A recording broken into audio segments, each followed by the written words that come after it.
Between 2012 and this year, Melissa Harris Perry hosted her eponymous public affairs show, a forum that offered incisive commentary on politics, culture, race, and crucially, one episode in which Melissa and I discussed my approach to making the perfect sweet potato pie. Which the secret is eggnog and caramel, if you were wondering.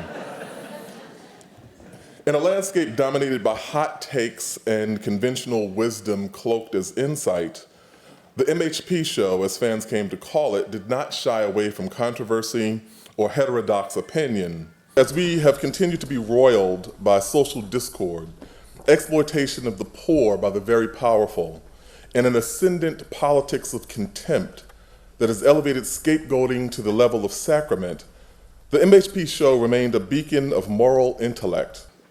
She eloquently and insightfully dissected the municipal neglect that allowed Flint's water system to decay and chronicled the growing levels of anti-Muslim violence in the United States. She also highlighted the implications of the Zika virus for poor communities of color, the travails of the last abortion clinic in Mississippi, and, lest we be remiss, the cultural politics of Beyoncé's Formation video. I've been privileged to have a frequent seat at the table during these moments as a new generation of viewers sat down on a weekend morning to watch a show that told it in a phrase like it is. It is my distinct honor to present the 2016 Sidney Hillman Prize for Broadcast Journalism to my good friend and colleague, Melissa Harris Perry. So it's a posthumous award because obviously the award is for Melissa Harris Perry in italics, which is to say the name of the show, which just happened to have the same name as me, which I always thought was very odd, and is particularly odd on a night like tonight because it leaves me up here, when in fact it's mostly not me. In fact, I'm very happy that in fact Melissa Harris Perry in italics is mostly here. The nerds of Nerdland were the first, and I think really only guide that I ever cared to have through the land of broadcast journalism. That is not my job. I am a college professor. I'm now a college professor who writes for a fashion magazine website, which is bizarre, but really fun, and has much better products than cable TV. For much of the 4 years that we were on air, I held the show at arm's length, often to their irritation. Unable to fully commit to my identity as a broadcast journalist. In many ways, from the moment that we first came together, I knew that we would be ending. I just didn't know when or how. Perhaps I always knew that it would be spectacular. I just didn't know it would be spectacular in these particular ways. And I have yet to come up with a good elevator speech when people say to me, I miss the show. And people say it all the time. I probably get it more than the other nerds of Nerdland because I'm the visible face of it. And so people say to me, I missed the show, and then they go on to tell me some story about what they normally used to do on Saturdays and Sundays. And mostly I just want to say, shut the fuck up. You don't miss it as much as I do.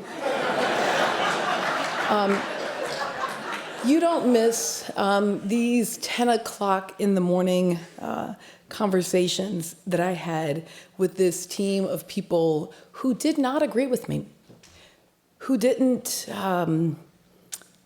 just say, oh, sure, Melissa, yeah, that's what we're doing, who mostly never said that, who pushed and made me better and made me my best self and asked hard questions and kept me honest.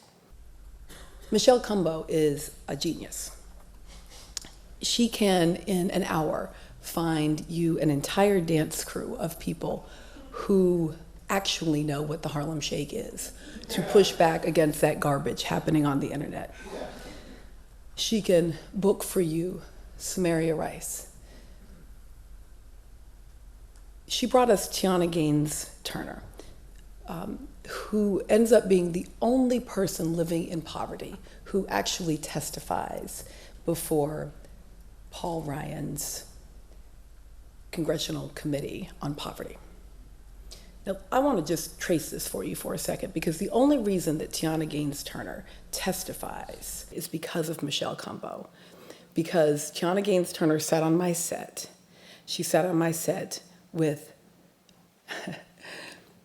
she sat on my set because Michelle Cumbo found her, because we don't have conversations about poverty on MHP show unless there is a person living in poverty sitting on our set.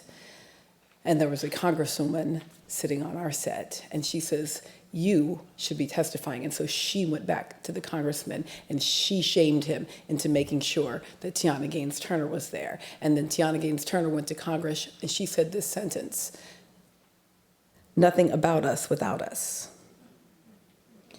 And it is the lesson that Michelle Cumbo taught us over and over again, and that we tried really hard to live by. But it's really easy to start to think that our bright lights and our beautiful sentences and our gorgeous turns of phrases and our adorable Saturday and Sunday morning hours are what is the movement. That it is the thing bringing justice, that it is the thing that is suffering, that us losing a freaking television show is what the suffering is, and it is not. We sat here and watched 2 lynchings tonight.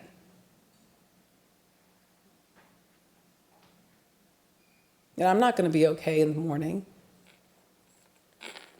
And my team watched them over and over and over and over and over again for months. And the only time that somebody from the 3rd floor ever sent an email saying, take care of yourselves, was when some journalist had been killed. And they said, oh, this week we know you're going to feel bad. But never in all of the weeks that we had watched black bodies be felled, because it never occurred to us that maybe those people look like our fathers and our sons and our brothers and our cousins.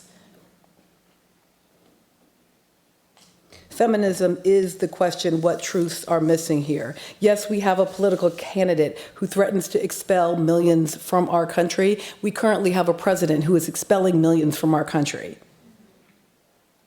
Donald Trump did not make up racism, we did. We have to guard against our own adorable, fashionable brilliance. We have to guard against the spectacular possibility that we are the danger to our own democracy. I miss you so much. I love what we did. I believe what we did is important. And it's okay that it's over. And I'm so fucking glad you have joy. And you are in fucking formation.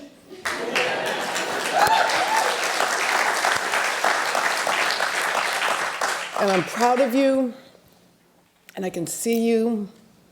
And you, each and every one of you, are the heart and the soul of MHP Show. And this award is yours and only yours. And I just was there saying all the names wrong every week. I love you.